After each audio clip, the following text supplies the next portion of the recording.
to the podcast. How's it going, Shawnee? Yeah, pretty good. The other day, someone said that I talk about work too much. Yeah, I have the same problem as well. Yeah. And I think it's seen as a problem. Yeah, it happens every week to me. Does it? I tried to make an effort to not do that too much because of the weird reactions people will give me. It's funny you say that because that is our topic today. Yeah, it's not just a hobby. It's not just a hobby. So I saw on an Instagram reel of this video of this person just really honing in on their craft. I think it was videography.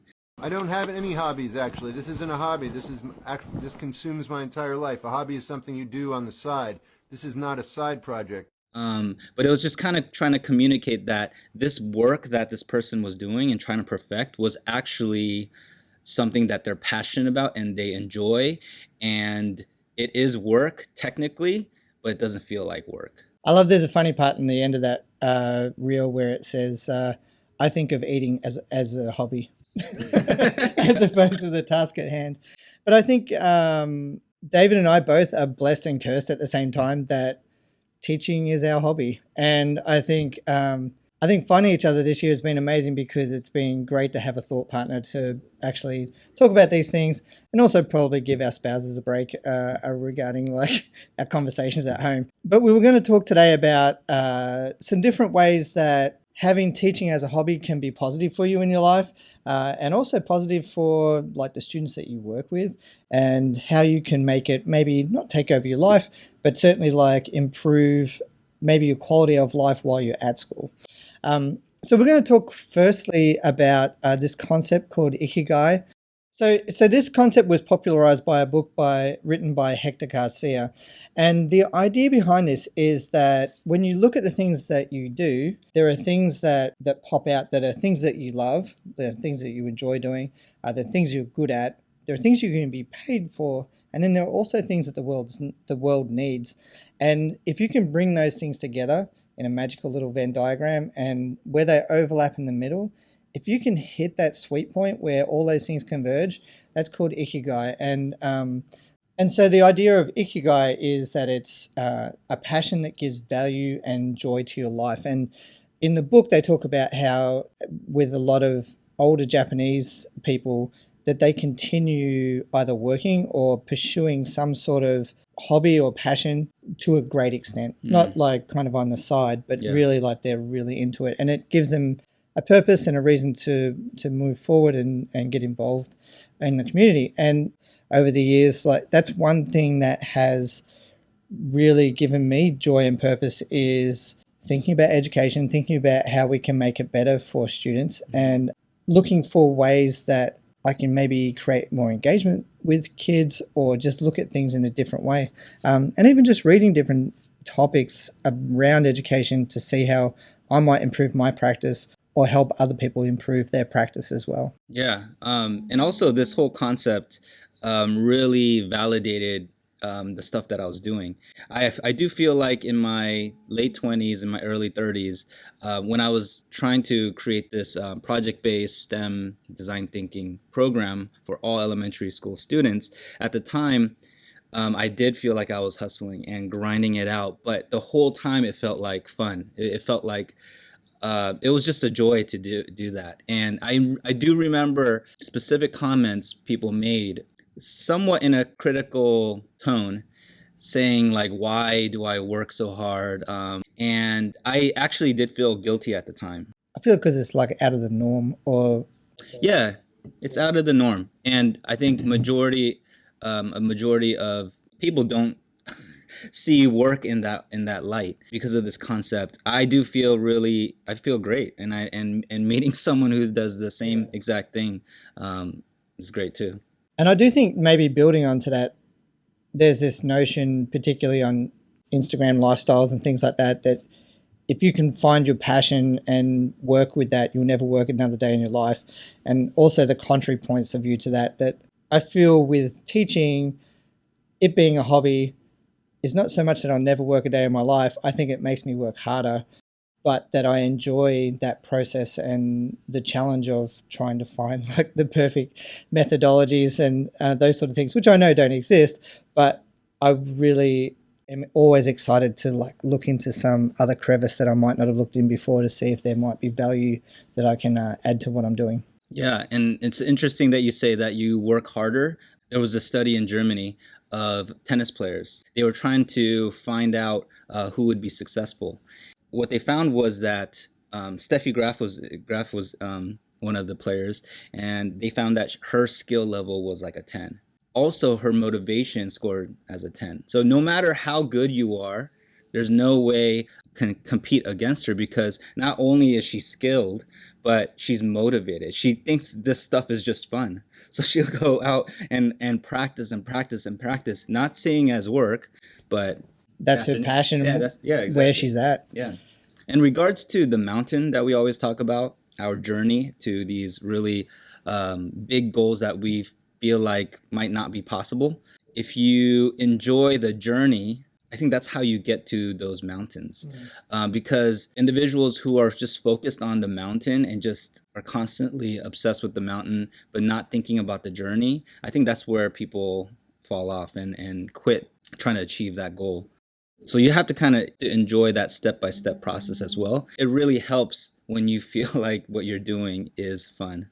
Yeah, and that it matters as well. And it matters. Oh, yeah. Which comes into that ikigai kind of model. Yeah. And I think in some regards, when I think about that idea of like just aiming for the mountain and not considering whether or not you enjoy the journey there, sometimes I think about that in an education context when people are really focused on getting a promotion and moving up into some sort of leadership position. They're so focused on gaining maybe control or influence or whatever it happens to be that they don't necessarily take that time to enjoy what it is to be a teacher and to like really develop your craft. I'm not saying that's everybody. I'm just saying when I think about that, what I think about is if you're enjoying the process of teaching and thinking about what makes good practice and what influences children the most, all that work is going to show up when like over time. And I don't say incidentally you're going to get promoted, but I feel like people will recognize that as you work, and those opportunities will come simply because you have been focused on the journey of what is good teaching and how can I be a positive influence in a school setting. And just accomplishments just kind of happen, right? You don't really plan it because you're just doing what you enjoy. And because you're in love with that journey, you're going to get really cool stuff done. So when I think about like, why might people be interested in this idea of making teaching their hobby? I'm not to say that you should make teaching your hobby, but when we were planning this episode and we were thinking about it, it made me reflect on an interview with Mike Rowe, who created the Dirty Jobs television show. People I've met on my journeys, by and large, didn't set out to realize their dream. They looked around for an opportunity. They identified the opportunity. They exploited the opportunity.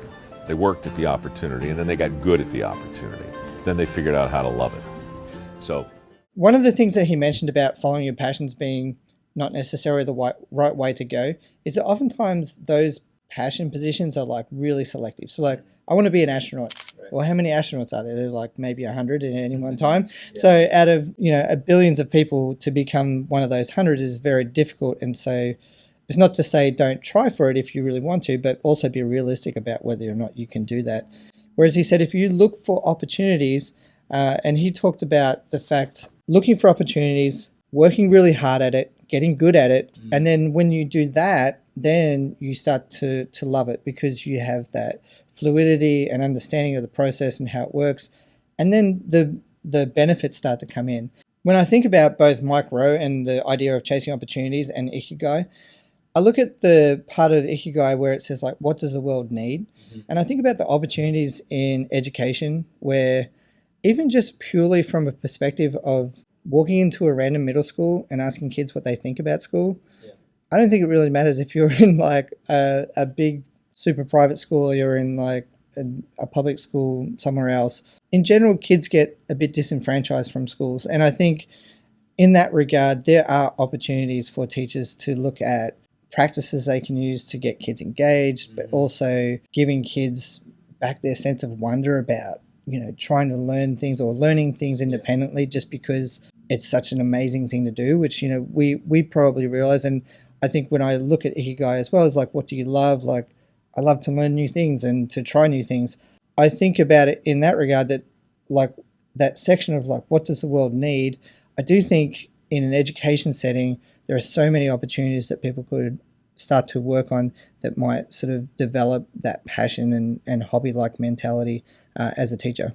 Yeah, and I think as educators, I think our goal is to help students find their ikigai. I think that's why I'm so into project-based learning is like when you talked about opportunities, each project is going to have a new real-world context, a new professional that the students take on. And so those are different opportunities, and they can find what do they enjoy, and then they can also see through that project the impact that they can have. So planting these seeds and at a young age with these experiences will help with that. Our personalized inquiry projects that we talked about in the past which is basically standards based, but the students choose the passion, the topic, the project, the problem that they want to solve, map out the action plan. Those type of experiences will help students with their ikigai. I think the motivation for me to try to have as many of those experiences as possible for students is because I find so much joy in my work, and I'm living it, and so I want others have that in their future. Yeah, definitely. And I think also when even just introducing students to this concept of ikigai and looking at the four circles, like what are you good at, what do you love, what the world needs, what you can be paid for. Not everybody needs to go straight to that center part of ikigai. It may be one of those moments where kids look at like, well, hey, I'm good at this, and you can also be paid for that. Like, what are the professions in this field? So I think this concept is a really nice fluid one that, as much as it would be amazing to have students just zone in on that central section and be like, I've got it all, I've got what I love, what the world needs, all these bits and pieces, that'd be amazing. But even just introducing them to this idea that like blend two of these things together, like you don't have to just do one thing you can be paid for, but that you can also do something that means something for the world or something that you love as well that will bring you joy. And so David and I are lucky that we work in a big independent school, and we have a lot of resources and a reasonable amount of time for planning and things like that. And so it's a little bit different for us, but I do hope that maybe thinking about whether or not teaching could become your hobby might just give a new perspective on how things are and maybe give you a new bit of energy to move forward. So again, I'm thinking to myself, like, why should people take up teaching as a hobby? So I've got another random reason for you, Dave. So, a close friend of mine and a friend of Dave's, Campbell Mackay, he's a principal in Australia at a public primary school. It's in a city school, Mount Waverley Primary School. And he came to see us a while back, and he talked about what he's looking for in teachers when he's recruiting. The one thing that he's really looking for in teachers is people who are reflective. And I love that idea that if something is your hobby, you naturally are reflective. So I think about when I took up laser cutting a long time ago when I was running a makerspace. I can't tell you how many cardboard boxes died a slow and painful death in that makerspace because I was literally making things, looking at it, seeing what was wrong with it, going back, changing it, and then going through this process over and over again, this very reflective process. And when I talked to Campbell about this idea of being reflective a little bit more, one of the things he said was that he really wants teachers that will grow independently given a level of autonomy and with feedback. So in that regard, like making teaching your hobby and being reflective about it, I think one of the dividends for that is that when you go to apply for another job at a different school or a higher position, whatever it happens to be, I think you're just in a better position because you've been reflective about your practice. You've thought about all these other different alternatives that might exist or might not. It gives you a leg up compared to other people who may also apply. So at the moment, I'm reading this book, Free to Learn at the moment. It's by Peter Gray. And it talks about the role of play in children's development. But there's also a section in here where he talks about the role of play for adults. And this is kind of, for this point in the podcast, some advice I would think maybe administrators can take on in order to provide like a really positive workspace for their teachers and people who they work with. He says adults who have greater freedom and autonomy are more likely to experience their work as play, even if it's very difficult work. And I think you and I feel that to a degree. Like, we have more autonomy than the average classroom teacher for sure. Yeah. And there are definitely times when we're experimenting and trying to create new things, there is this idea of play, because we're able to kind of mix things up a little bit and try new things with different teachers. For my public service announcement for today, it would be for administrators to think about, like, where are there points in my school or in my organization where I can give people maybe a little more freedom or autonomy so that they can play with the role that they have, and to make it a bit more enjoyable, and maybe get some innovation and different things going on. Yeah, and that kind of connects to what we experienced when we came together and tried to collaborate on a science unit. We had the time set to do that. We took the standards and we created our own real world context. That did feel like play, right? The result of that was something that was, I thought, really cool for the students.